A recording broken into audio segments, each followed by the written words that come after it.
आप सभी का हमारे चैनल में स्वागत है। नहीं करते हैं वेस्ट टाइम और करते हैं सीधे मुद्दे की बात। क्या आप जानते हैं मार्केट में जियो कॉइन लॉन्च हो चुका है। क्रिप्टो करेंसी के वर्ल्ड में एक नई करेंसी जुड़ चुकी है। आपने भी बहुत सारे क्रिप्टो करेंसी का नाम जरूर सुना होगा, जिनका नाम बिटकॉइन है, इथेरियम है और बहुत सारे।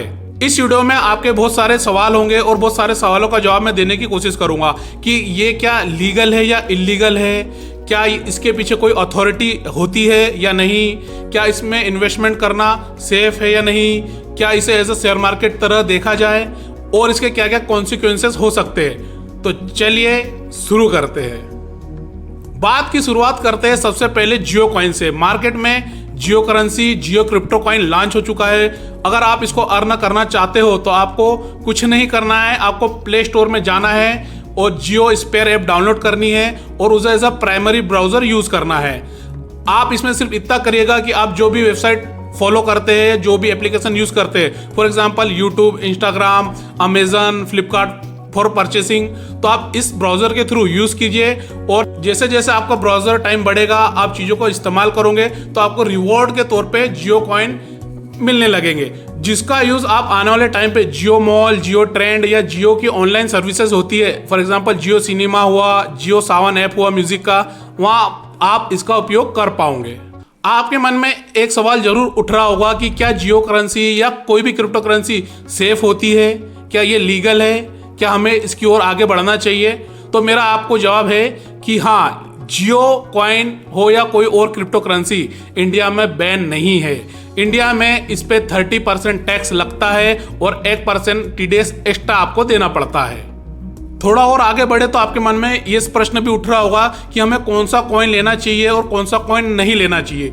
तो मैं आपको कुछ कॉइन के नाम बताना चाहूंगा कि जो सक्सेसफुल रहे हैं, जिनमें बिटकॉइन है, इथेरियम कॉइन है, एवलांच कॉइन है, लाइट कॉइन है, डॉज कॉइन है और बहुत सारे।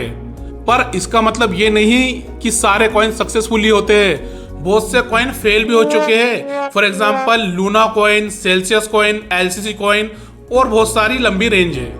यहाँ मेरी आपको सलाह होगी कि आप जब भी किसी कॉइन में इन्वेस्टमेंट करते हैं तो आप इसका रेफरेंस मोटा माटी शेयर मार्केट के रूप में जरूर देख सकते हो।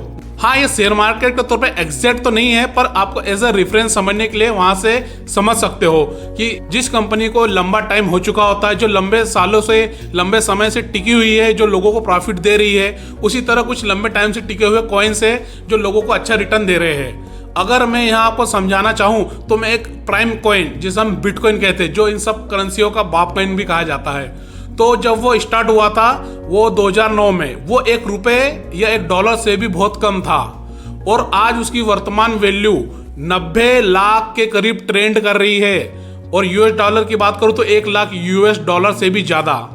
मैं आपको यह बात जरूर बताना चाहूंगा कि इसके प्रति लोगों का रुझान और वर्ल्ड वाइड इसकी एक्सेप्टेंस बढ़ती ही जा रही है।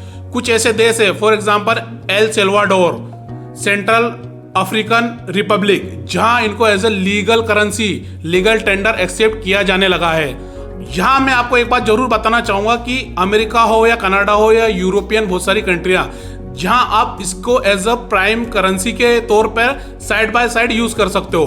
बहुत से सारे रेस्टोरेंट है, बहुत सारे मॉल्स है जो इसको एज अ डायरेक्ट सेल और परचेस के रूप में एक्सेप्ट करते हैं। आपके मन में एक क्वेश्चन जरूर आ रहा होगा कि आखिर इसके पीछे की लीगल अथॉरिटी कौन है, इसकी लीगल बैकिंग क्या है। तो मैं आपको बहुत ही सरल शब्दों में समझाना जा रहा हूं कि आखिर ये काम कैसे करता है। ये मान के चले कि आप 10 दोस्त हो और 10 दोस्तों के पास 10 कंप्यूटर है। आप कुछ भी लेन देन आपस में करते हो तो वो पूरा डाटा 10 कंप्यूटर में एक साथ सेव होता है और अगर उस डाटा को बदलना है तो 10 कंप्यूटर में ही छेड़छाड़ करनी पड़ेगी। उसको कोई अकेला मिलकर मैनिपुलेट या चेंज नहीं कर सकता। इस टेक्नोलॉजी को हम ब्लॉकचेन टेक्नोलॉजी और डिसेंट्रलाइजेशन कहते हैं। तो ये दो टेक्नोलॉजी का इस्तेमाल करके बिटकॉइन और बहुत सारी क्रिप्टो करेंसी बनी है और ब्लॉकचेन टेक्नोलॉजी तो बहुत फेमस है, जिसको जमीन के रिकॉर्ड के तौर पे भी यूज किया जाने लगा है। फॉर एग्जांपल आंध्रा गवर्नमेंट हो या साउथ की बहुत सारी गवर्नमेंट, इसमें एक बार जो एंट्री हो गई तो डिसेंट्रलाइज हो जाती है और सभी जगह सभी सर्वर पर सेव हो जाती है। उससे छेड़छाड़ करना असंभव ही हो जाता है। तो यहाँ बहुत सारे लोगों के मन में एक और सवाल उठ रहा होगा, क्या हम इसे एज अ प्राइमरी सोर्स या प्राइमरी इन्वेस्टमेंट के रूप में यूज कर सकते हैं, क्या हमें इसमें इन्वेस्टमेंट करना चाहिए। तो मेरा आंसर होगा नहीं, क्योंकि क्रिप्टो करेंसी पूर्णतः अथॉरिटी बैक्ड नहीं होती है। यह एज अ सर्वर या यूं कह लो सॉफ्टवेयर की कोडिंग होती है, जिसके थ्रू आपको टाइम टू टाइम कॉइन मिलते हैं। आपने क्रिप्टो माइनिंग के बारे में सुना जरूर होगा, जहां माइनर्स क्रिप्टो करेंसी की माइनिंग करते हैं। तो मैं आपको सरल शब्दों में इसको समझाने जाऊं तो इसमें होता यह है कि एक प्रकार की कोडिंग डिकोडिंग सॉफ्टवेयर की होती है, जहां आपको कॉम्प्लेक्स मैथमेटिकल कैलकुलेशन और ऑपरेशन को सॉल्व करना पड़ता है। फॉर एग्जांपल, आपके पास कंप्यूटर और सॉफ्टवेयर होंगे जिसके थ्रू आप इनसे कनेक्ट करोगे और चीजों को सॉल्व करोगे, तो रिवॉर्ड के तौर पे आपको करेंसी मिलेगी। तो फाइनली मैं आपको जाते जाते सिर्फ यही कहना चाहूंगा कि क्रिप्टो करेंसी पूर्णतः फेलियर नहीं है और पूर्णतः सक्सेसफुल भी नहीं है।